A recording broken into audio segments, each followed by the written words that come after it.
ए आकाशवाणी गोरखपुर है। अब रवा सभी सोनी निगम से भोजपुरी में समाचार सुनिए।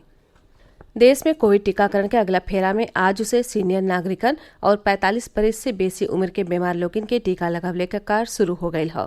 एकरे बदे वेबसाइट www.cowin.gov.in पर पंजीकरण करावल जा सकेला।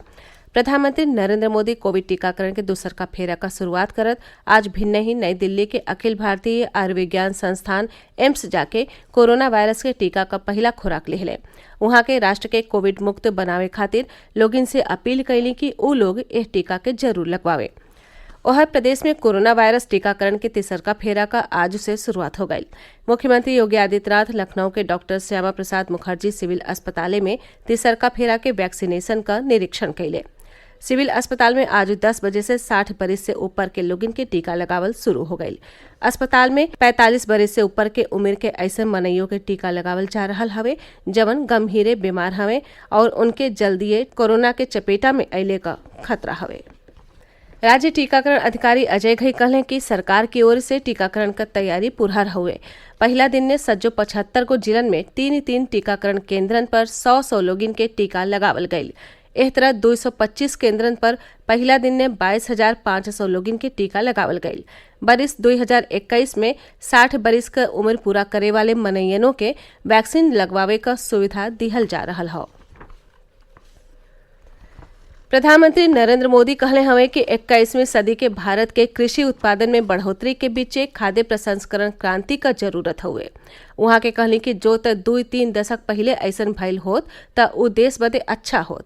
अगला वित्तीय बरिस में केंद्रीय बजट में कृषि क्षेत्र खातिर उठावल गये कदम पर आयोजित वेबिनार के संबोधित करत श्री मोदी आज कहले कि हमन के खाद्य, सब्जी, फल और मत्स्य पालन के लेके कृषि के हर क्षेत्र में प्रसंस्करण पर ध्यान देवे के हवे।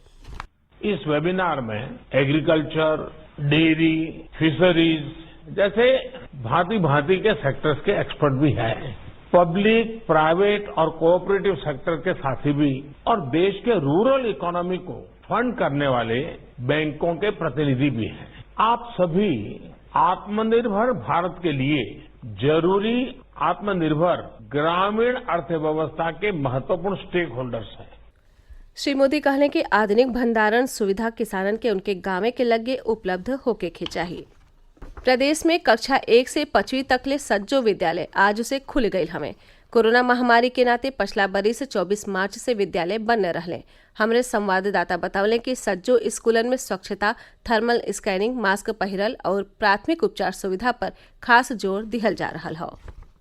हंसते मुस्कुराते चेहरों के साथ बच्चे आज पूरे उमंग और उत्साह में अपने स्कूल पहुंचे, जहां उनके स्वागत में लिखे हुए नारे, टॉफियों और गुब्बारों के साथ उनके अध्यापक स्कूल के गेट पर उनका इंतजार कर रहे थे। लगभग 11 महीने से ज्यादा के लंबे वक्त के बाद यही नजारा आज सुबह पूरे प्रदेश के अधिकांश प्राथमिक विद्यालयों में नजर आया। सामाजिक दूरी के नियमों का कड़ाई से पालन किया गया, कक्षाओं को सैनिटाइज किया गया और स्टाफ, अध्यापक और बच्चे मास्क से अपने चेहरे ढके हुए नजर आए। बच्चों को यह भी समझाया गया कि उन्हें अपना टिफिन और दूसरे स्टेशनरी के सामान एक दूसरे के साथ अब शेयर नहीं करने हैं। सुशील चंद्र तिवारी, आकाशवाणी समाचार, लखनऊ।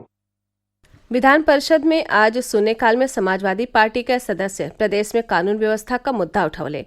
सरकार के जवाब से असंतुष्ट समाजवादी पार्टी के सदस्य आज सदन से बहरे चले गये। सभापति कुंवर मानवेंद्र सिंह सूचना पर कार्यस्थगन अस्वीकार करत सरकार से जरूरी कार्रवाई बदे संदर्भित कैले का निर्देश दिले। भारतीय जनता पार्टी के राष्ट्रीय अध्यक्ष जेपी नड्डा चंदौली के पड़ाव में पंडित दीनदयाल उपाध्याय स्मृति उपवन में पहुंच के पंडित जी के नमन कैले। यहाँ उहाँ के भाजपा IT सेल के पदाधिकारियों और कार्यकर्ता लोगिन के साथे बैठकी से पहले दिया बरले, सतही उहाँ के कार्यकर्ता लोगिन के संबोधित कैली। कार्यक्रम में उनके साथे केंद्रीय कौशल विकास मंत्री, स्थानीय सांसद डॉक्टर महेंद्र नाथ पांडे, प्रदेश भाजपा अध्यक्ष स्वतंत्र देव सिंह, प्रदेश प्रभारी राधा मोहन सिंह और प्रदेश के सह प्रभारी आ प्रधानमंत्री के प्रतिनिधि सुनील ओझा के अलावा सूबे के सरकार के राज्य मंत्री रविंद्र जायसवाल और चंदौली के विधायक लोगिन के सतही पार्टी से जुड़ल सीनियर पदाधिकारी मौजूद रहे। एक साथ ही भोजपुरी समाचारन का ई बुलेटिन पूरा भइल। नमस्कार।